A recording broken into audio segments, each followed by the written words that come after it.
Hello everyone, welcome to Y exam B. So students, KRIBHCO FRT का examination काफी नजदीक आता जा रहा है।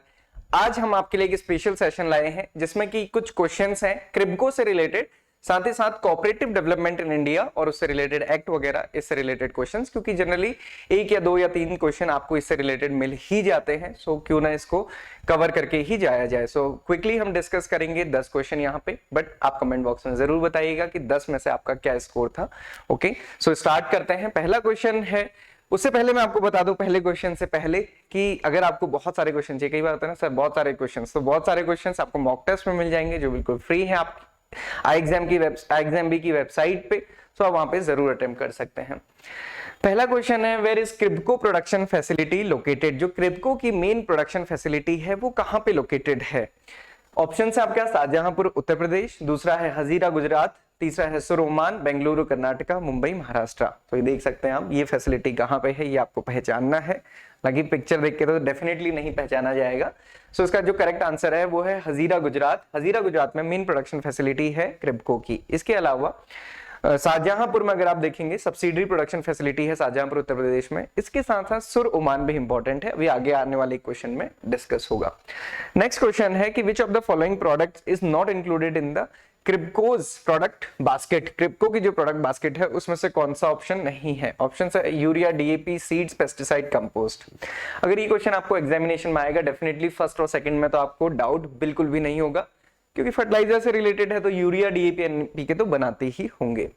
देन ऑप्शन है सीड्स, पेस्टिसाइड, कंपोस्ट। तो कंपोस्ट भी ये बनाते हैं, सीड से बनाते हैं। पेस्टिसाइड्स पे अभी इनका कोई भी एक्सपोजर नहीं है। सो जो क्रिप्को है, क्रिप्को का काम फर्टिलाइजर, कंपोस्ट और क्वालिटी सीड से रिलेटेड है। पेस्टिसाइड इसका करेक्ट आंसर यहाँ पे, क्योंकि पेस्टिसाइड पे अभी ये वर्क नहीं करते हैं। Then what is the main purpose of Kribhco subsidiary ओमिफको? सो क्रिप्को की एक और सब्सिडी है ओमिफको, उसका क्या एम या फिर वो पर्पस है ये आपको बताना है। ऑप्शन है crop research and development, second है लाइव स्टॉक फीड प्रोडक्शन, तीसरा है फर्टिलाइजर ट्रेडिंग एंड डिस्ट्रीब्यूशन, चौथा है overseas production facility in Oman, and then organic farming promotion. इसमें से कौन सा सही आंसर है आपको बताना है। ओमिफको है तो ऑर्गेनिक फार्मिंग से इसको थोड़ा सा कोरिलेट नहीं करना है। इसका जो करेक्ट आंसर है वो है overseas production facility in Oman. तो जो ओमान में ओवरसीज प्रोडक्शन फैसिलिटी है क्रिप्को का एक जॉइंट वेंचर है, वो इसका करेक्ट आंसर। आप देखेंगे ओमान इंडिया फर्टिलाइजर कंपनी एसओएसी OMIFCO, a joint venture of KRIBHCO, उसकी जो प्रोडक्शन फैसिलिटी है ओवरसीज वो ओमान, सुर ओमान में है। तो आप देख सकते हैं जॉइंट वेंचर भी है, मे बी आपको ज्वाइन करने के बाद वहां जाने की अपॉर्चुनिटी भी मिले। नेक्स्ट क्वेश्चन है फॉर्मेशन ऑफ कोऑपरेटिव सोसाइटी। जितनी भी कोऑपरेटिव सोसाइटी होती हैं, जैसे क्रिप्को एक मल्टी स्टेट कोऑपरेटिव सोसाइटी है, सो वो किस प्रिंसिपल से गाइडेड होती है, क्या उनका मेजर प्रिंसिपल होता है? ऑप्शन है प्रॉफिट मैक्सिमाइजेशन। तो ऐसा नहीं होता है, कोऑपरेटिव्स अपने लोगों के लिए काम करती है, लोग आपस में मिलकर कोऑपरेटिव को बनाते हैं और उनसे बेनिफिट लेते हैं। तो प्रॉफिट मैक्सिमाइजेशन एम नहीं होता है, कोऑपरेटिव मोटो नहीं होता है। इंडिविजुअल ओनरशिप, तो सेंट्रलाइज्ड ओनरशिप या फिर इंडिविजुअल ओनरशिप इसमें नहीं होती है, किसी एक आदमी का रोल नहीं होता है। सिमिलरली सेंट्रलाइज्ड कंट्रोल भी नहीं होता है। Next is the cooperation among members. तो कोऑपरेशन अमंग मेंबर इसका गाइडेड प्रिंसिपल है, लोगों के द्वारा लोगों के लिए ये कोऑपरेटिव का एम रहता है। Competition with the other society ये एम नहीं है, कंपटीशन करना, बेसिकली आपस में मिलकर डेवलपमेंट करना, ये मेजर प्रिंसिपल होता है कोऑपरेटिव का। नेक्स्ट क्वेश्चन है which sector has seen the significant growth in the cooperative development in India. तो इनमें से किस कैटेगरी में सबसे ज्यादा कोऑपरेटिव डेवलपमेंट हुआ है? Agriculture, banking, health care, information and the real estate. यहां पे जनरली अगर एग्जाम टाइम में देखेंगे तो अभी तो आपको एक कुछ हद तक डाउट नहीं होगा, बट अगर आप एग्जाम में जाएंगे ना तो जरूर डाउट हो जाएगा। क्यों? क्योंकि जनरली हमने बैंकिंग में सबसे ज्यादा कोऑपरेटिव सुने होते हैं, स्टेट कोऑपरेटिव बैंक या फिर ये कोऑपरेटिव वो cooperative, urban rural cooperative banks. तो हमें वहां पे कंफ्यूज होता है कि यार इसमें ज्यादा होंगे क्योंकि इसमें ज्यादा हो सकते हैं, बैंकिंग में रीच ज्यादा होती है लोगों की। बट यहाँ पे आपको ध्यान रखना है एग्रीकल्चर में ही सबसे ज्यादा कोऑपरेटिव ग्रोथ हुई है। एग्रीकल्चर में सीड प्रोडक्शन से लेके फर्टिलाइजर से लेके इरिगेशन या फिर मिल्क कोऑपरेटिव्स या फिर जो फाइनेंसिंग है कोऑपरेटिव्स के थ्रू होती है, तो सबसे ज्यादा कोऑपरेटिव ग्रोथ किसमें है? एग्रीकल्चर में। ये आपको ध्यान रखना है। How often are the panchayat elections conducted in India? So basically panchayat में इलेक्शन कितने दिनों बाद होते हैं? पंचायत आप सभी समझते हैं, पंचायती राज इन इंडिया। इसमें ऑप्शन है every 5 year, 3 year, 2 year, 1 year, या इट वेरीज अक्रॉस स्टेट्स। पहले से ये होता था कि हर स्टेट अपने अकॉर्डिंग थोड़ा सा इसमें चेंजेस करते थे, उसी को नॉर्मलाइज करने के लिए, एक यूनिफॉर्मिटी लाने के लिए 1993 में कॉन्स्टिट्यूशनल अमेंडमेंट लाया गया और जिसके बाद पंचायती राज को कॉन्स्टिट्यूशनलाइज कर दिया गया।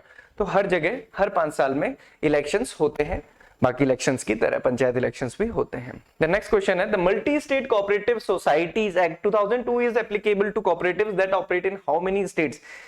मल्टी कोऑपरेटिव स्टेट्स एक्ट जो है MSCS, वो उसको हम मल्टी स्टेट कब बोलेंगे, किस कंडीशन में हम उसको मल्टी स्टेट बोलेंगे? ऑप्शन है 2 और मोर, 3 और मोर, 4 और मोर, 5 और मोर, या फिर ऑल स्टेट्स ऑफ इंडिया। तो यहाँ पे जो करेक्ट आंसर है ये है 2 और मोर। 2 या 2 से ज्यादा स्टेट में अगर कोई है तो फिर उसके बाद उसको मल्टी स्टेट कोऑपरेटिव बोला जाता है, ये आपको ध्यान रखना है।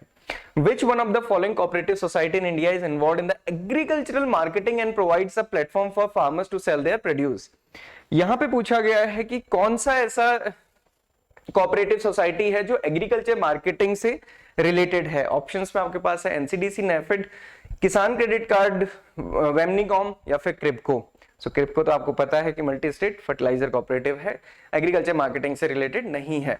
NCDC national cooperation development corporation. So NAFED यहाँ पे करेक्ट आंसर है, national agriculture cooperative marketing federation of India. So federation क्या होता है बेसिकली, अगर आप देखेंगे ग्रुप से मिलके बड़े ग्रुप्स बनते हैं, ग्रुप से फिर फर्दर कोऑपरेटिव्स बनते हैं, कोऑपरेटिव्स भी अगर बहुत सारे हम मिला देंगे तो, या फिर बहुत सारे ग्रुप्स को मिलाते हैं तो वो एक फेडरेशन बनता है और उसके ऊपर लेवल पे। So national agriculture cooperative marketing federation of India ये कोऑपरेटिव ऑर्गेनाइजेशन है जो कि फोकस करता है एग्रीकल्चर मार्केटिंग में। नेक्स्ट क्वेश्चन है, which organisation is responsible for the implementation and the development of the agriculture cooperative system in India? देखिए पहले क्वेश्चन से ये डिफरेंट है, यहां पे पूछा है कि कौन सा ऑर्गेनाइजेशन रिस्पॉन्सिबल है इंप्लीमेंटेशन के लिए। ऑप्शन है आपके पास NABARD, SFAC, ministry of agriculture, NCDC। So national cooperative development corporation ये इसका करेक्ट आंसर है। जो नेशनल कोऑपरेटिव डेवलपमेंट कॉर्पोरेशन है ये वर्क करता है basically implementation and development of agriculture cooperative system in India से रिलेटेड, तो ये आपको ध्यान देना है। नेक्स्ट क्वेश्चन है, which is the largest agriculture cooperative federation in India known for its successful dairy cooperative model? तो आई होप कि इसके आंसर को एक्सप्लेन करने या बताने की जरूरत नहीं होगी क्योंकि इसका सही आंसर है Amul Anand milk union limited. Okay, so Amul is also known as the Gujarat cooperative milk marketing federation. It is the largest agriculture cooperative federation in India. सो ये थे कुछ क्वेश्चन कोऑपरेटिव्स और क्रिप्को से रिलेटेड। आई होप कि आपको कुछ ना कुछ जानने को जरूर मिला होगा। आप अपनी प्रतिक्रिया कमेंट बॉक्स पे दे सकते हैं। इसके अलावा बहुत सारे क्वेश्चन अटेम्प्ट करने के लिए हमारे मॉक टेस्ट को जरूर अटेम्प्ट करें to make your preparation 50% faster. And किसी भी डाउट क्वेरी क्वेश्चन के लिए आप हमें कनेक्ट भी कर सकते हैं। Thank you for watching this video and have a great day ahead.